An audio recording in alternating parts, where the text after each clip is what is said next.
Halo guys, selamat datang lagi dengan aku, Taskia. Di sini aku bakal wawancara seorang pengusaha yogurt, yaitu nama brandnya nih, Rufaza Yogurt. Dan ini lokasinya ada di Tengaran, Kabupaten Semarang, Salatiga. Ikuti dulu yuk.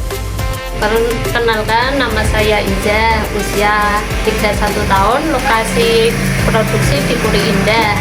Awal mulai berawal dari mertua yang usaha yogurt sejak suami masih kecil. Saya dimotivasi suami untuk belajar bikin yogurt juga dari ibu mertua. Kemudian saya belajar bikin yogurt itu di tahun 2018. Kalau mertua itu jualan aja, tidak dibikin bisnis karena memang ilmu dan usianya juga sudah tidak muda lagi.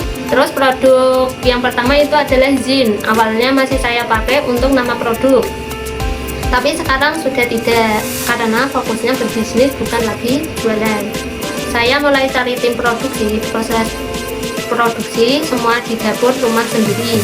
Saya sisihkan satu kamar untuk pengemasan dan packing. Kemudian ada tim admin pemasaran yang kemudian desain di tahun 2023. Pertengahan tahun 2024 dengan izin Allah ada admin keuangan dan packing. Akhir 2024 alhamdulillah ada packing pemasaran. Kemudian di awal tahun 2025 alhamdulillah bisa ngontrak rumah untuk proses produksi agar tidak bersatu dengan rumah pribadi. Berawal aset alat produksi yang dulu hanya freezer 300 liter plus beberapa toples, panci dan lain-lain, alhamdulillah dalam jalan 3 tahun ini di sini ada freezer 2800 liter, freezer berdiri dan showcase plus alat produksi lainnya. Untuk varian produk yang paling laku itu sini pensil dan rayo. Kalau ditanya kenapa kok milih fokus di produksi yogurt bukan di makanan lain, pertama dari pengalaman jualan sebelumnya hanya yogurt yang masuk kategori V&B yang suami punya ketertarikan di bidang kuliner, dan pada akhirnya beliau yang lebih sering belajar dalam proses produksi dan pengembangan produk. Karena itu saya merasa mendapat dukungan dalam menjalankan bisnis yogurt ini. Kedua, yogurt memiliki nilai jual yang lebih daripada susu karena produk ini memiliki value yang tinggi, yaitu bakteri baik yang terkandung di dalamnya dan baik untuk kesehatan. Yang ketiga, setelah ganti-ganti produk yang dijual, ternyata saya menikmati di bisnis F&B dan punya feel sendiri dalam memasarkannya. Kegagalan itu banyak. Kalau dari awal saya belajar bikin yogurt, gagal produksi nggak terhitung, mungkin bisa ribuan liter. Gagal pengiriman juga pernah, produk basi sampai tujuan. Pernah juga gagal kerjasama dengan sales yang berencana menjual produk itu sampai 100 pack per hari.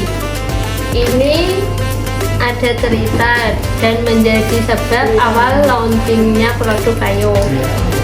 Kemudian penjualan sepi itu saat musim hujan dan Ramadan. Untuk cara bangkit sampai berhasil, saya merasa belum berhasil. Ini masih awalan, masih banyak yang harus dipelajari dan dikembangkan. Saya nggak pernah merasa gagal karena dengan kegagalan kami belajar. Saat pandemi itu mungkin gagal ya, tapi saat itu saya belum belajar bisnis, saya masih jualan dan saya belum bangun brand Rufaza. Dari 2018 sampai 2022 itu dulu namanya Zin yogurt dan hanya punya 2 varian produk yang sekarang menjadi yogurt kering dan stik jumbo. Alhamdulillah setelah beralih dari Rufaza, varian produknya lebih banyak.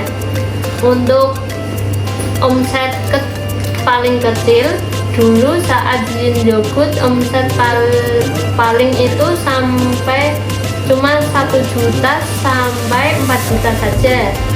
Kemudian setelah beralih ke Rufaza, omset itu sampai 9 juta dan merangkak naik hingga kemarin itu sampai 30 juta.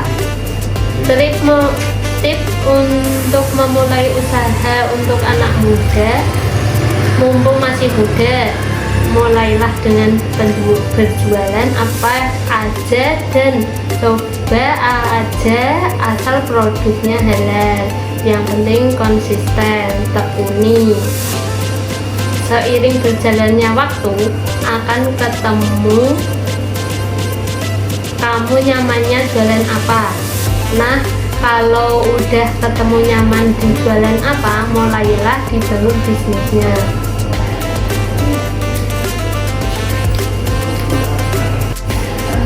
Untuk motivasi dalam berjuang saat merintis, dulu motivasi saya berjualan yang pasti ingin punya uang lebih, so bisa punya gaji sendiri, bisa punya tabungan di masa tua, ingin punya tabungan untuk bangun rumah dan lain-lain.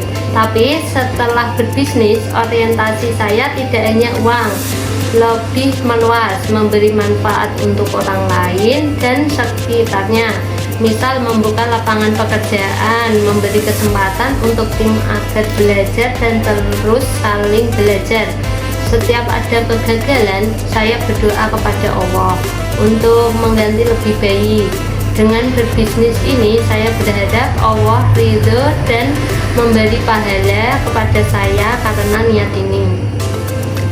Doa saya kepada Allah hanya satu, yaitu meminta keberkahan untuk semuanya.